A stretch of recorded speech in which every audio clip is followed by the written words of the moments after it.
dollhouse. When dear old Miss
when dear old Miss Clay went to bed town after staying with the Bernal, she always sent the children a dollhouse. It was so big that Carter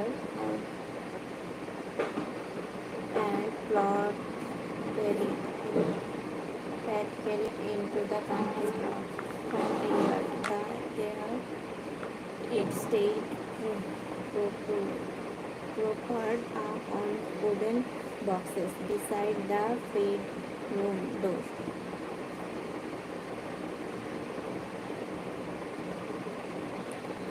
No harm came of it. It was summer, and perhaps the smell of paint would have gone off by the time it had been taken in. For really, the smell of paint coming from that doll's house suit of old Miss Hay, of course, most sweet and generous, but the smell of paint was quite enough to make anyone seriously ill, in Aunt Riley's opinion.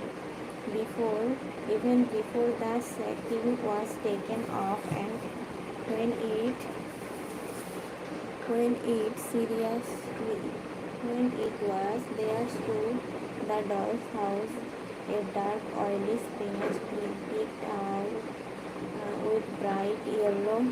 It too showed solid little chimneys, glued on the roof, were painted red and white, and the door claimed with yellow varnish, it like a slab of toffee. Four windows, real windows, were divided into panes by a broad strip of green. There was actually a tiny porch, two painted, two painted yellow.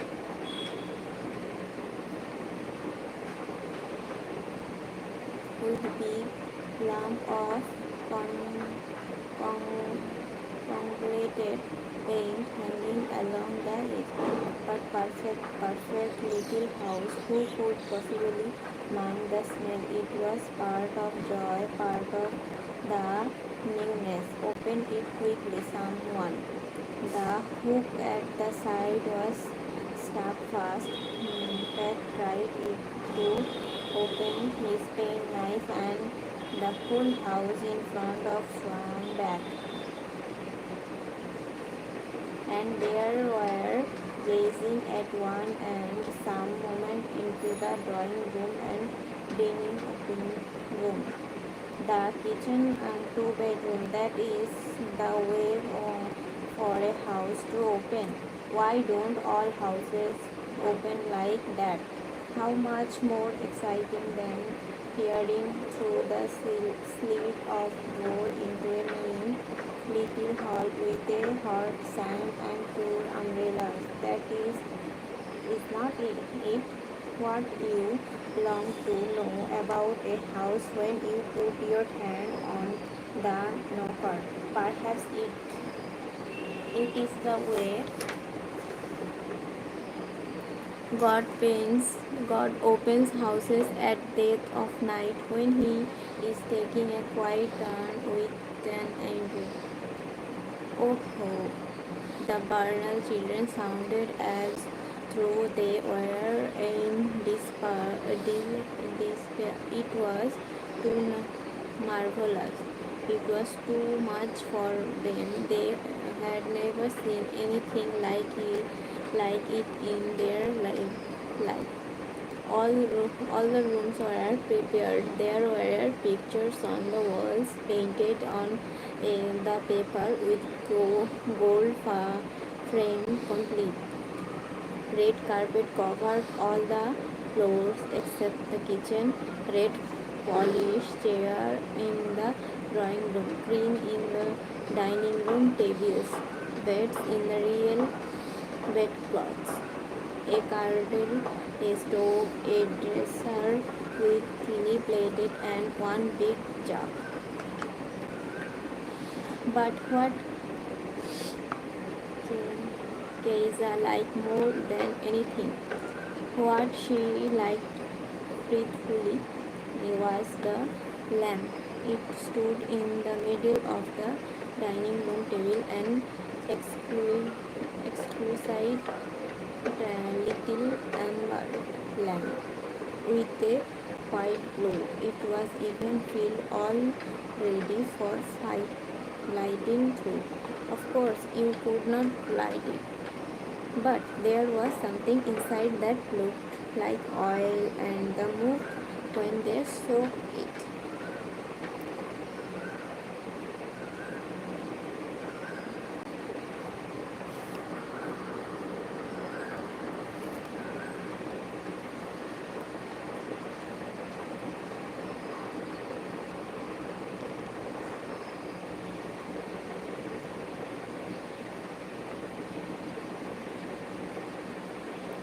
The father and mother doll who sparrowed very stuff as though they had find it in the drawing room.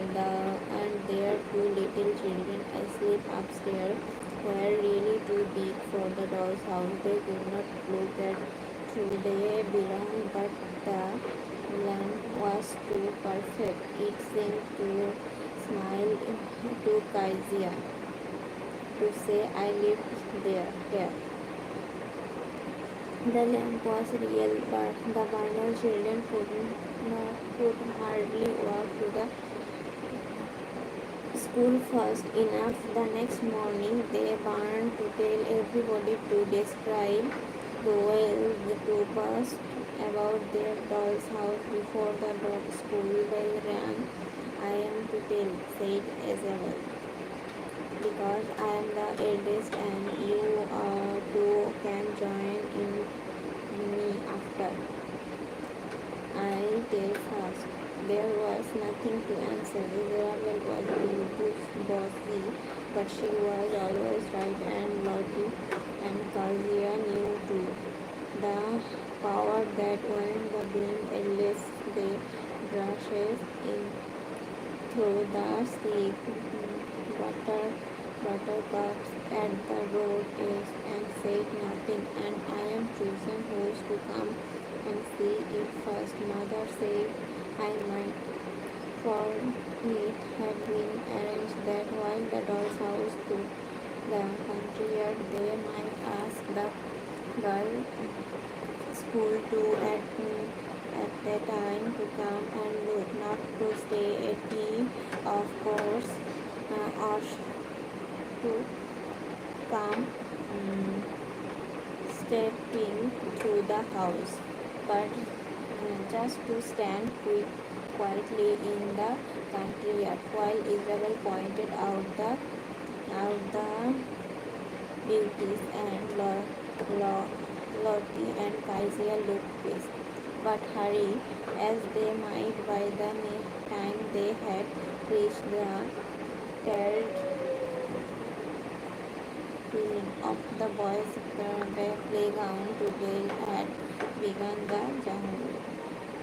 They only just had time to wipe off their hats and fall into line before the roll was called. Never mind, Isabel tried to make up for by looking very important and mysterious, and by whispering behind her hand to the girls near her. Got something to tell you at playtime. Playtime come, and Isabel was surrounded by the girl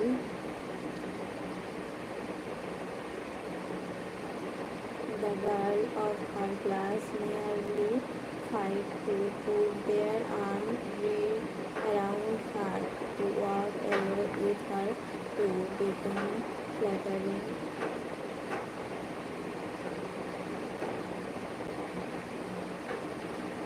to be her special friend. She felt quite a cold under the huge pine trees at the side of the playground, midway blabbering together.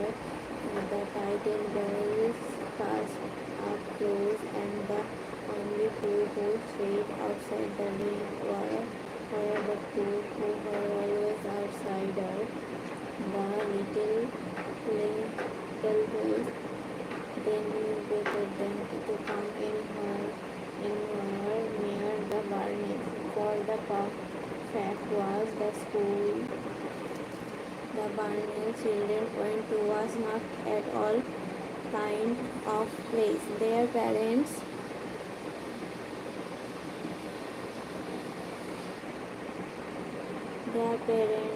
would be chosen as if for the fact the school the Burnell children went to was not at all the kind of place their parents would have chosen if there had been any choice, but there was none. It was the only school for miles, and the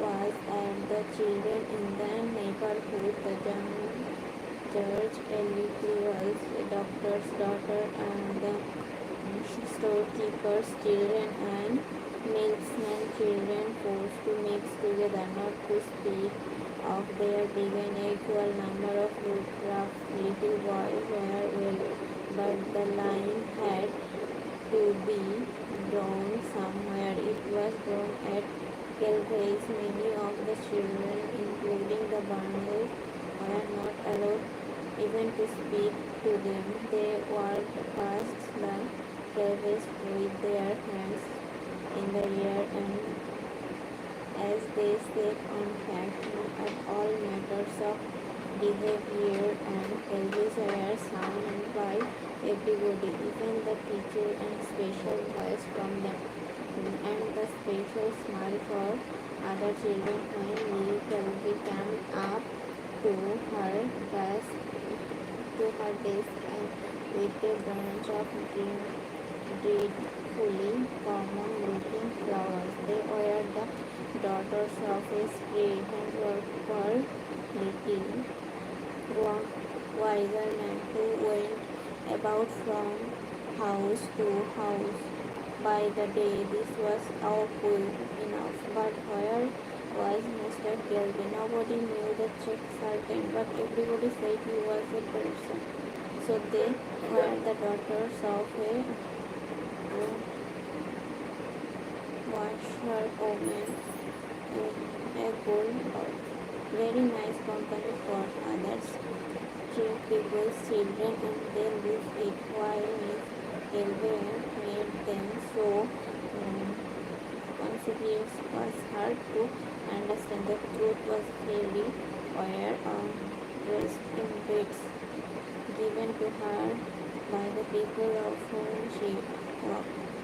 Lee, for instance, who was a short, plain child with big frackers, come to school and dress made for clean art sat.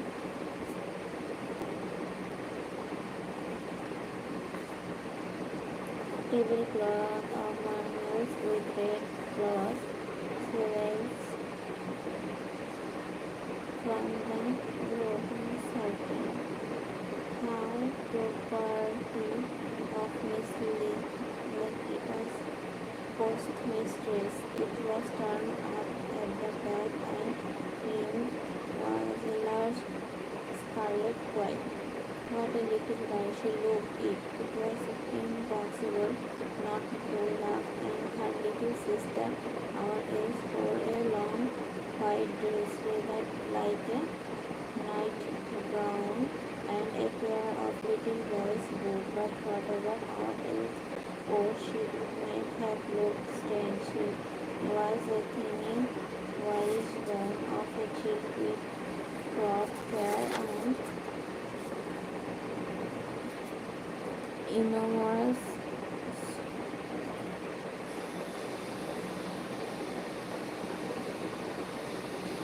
a little white owl. Nobody had even seen her smile. She scarcely overspeak. She went through life holding on to Lee with a piece of lace skirt screwed up in her hand, where Lee went to Alice followed in the playground on the road going to and from school. Where was Lee marching in front of our else holding on behind only when she wanted anything or when she was out of her breath. Our else gave him a thumb, a twitch, and in stopped and turned around. The fairies never failed to understand each other. Now they, at the age you could not stop them listening when this little girl turned around the snake as well, gave her silly Samford smile, but our is only looked. And Israel's voice is very proud when to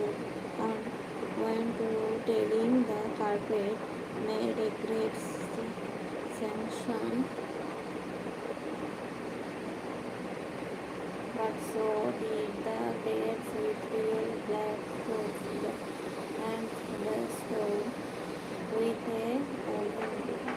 When she finished, I were waiting, you would forgetting the lamp. Oh yes, Israel, and there is a little lamp, all made of yellow plant grass and with a white roof, that stand on the dining room.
Only the little tail moved from forgetting. There was nothing more than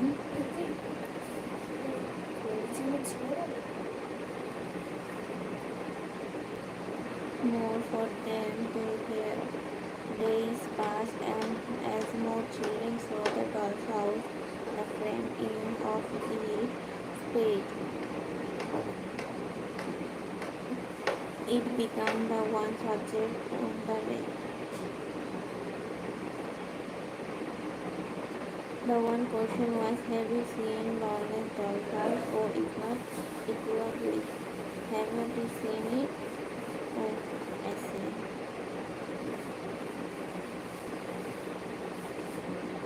Even the dinner hour was given up the talking about it.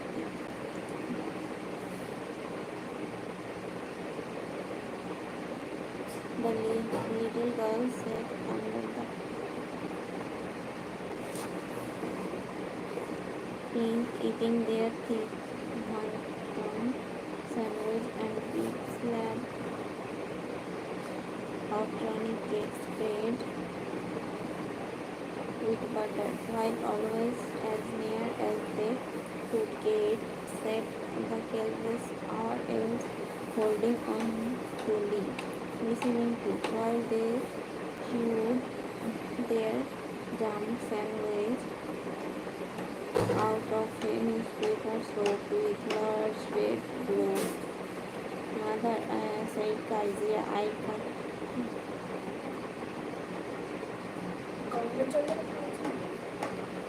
আগে ধুয়ে নে তারপরে ছেড়ে দিয়ে তারপরে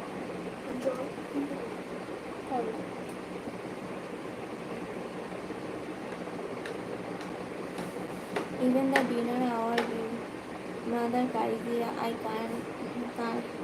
can I ask the Kelvis just one?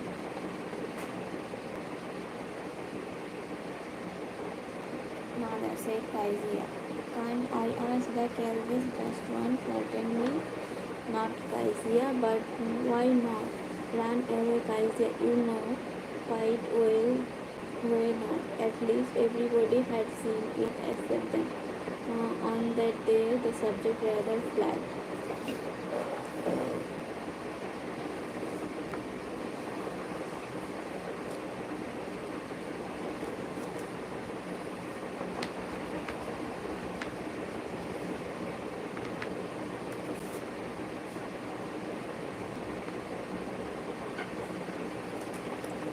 It was the dinner hour. The children stood together under the pine tree. But suddenly, as they looked at the Kelvis eating out the paper, always by themselves, always listening, they wanted to be heard to the them. Amy started the whisper. The Kelvis going to the restaurant when they grow up. Oh, how awful, said Isabella, and she made eyes at Amy. Hello.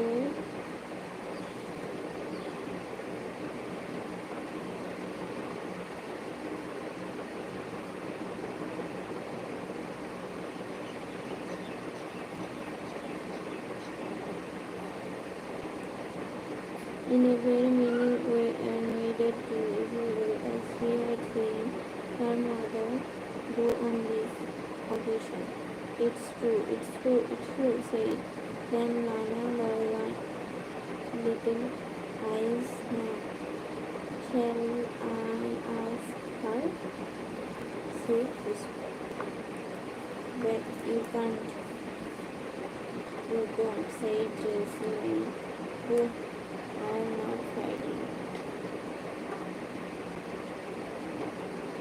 I'm not frightened, said Lana. Suddenly she gave a little while and danced in front of the other girls. Watch me now, said Lana, and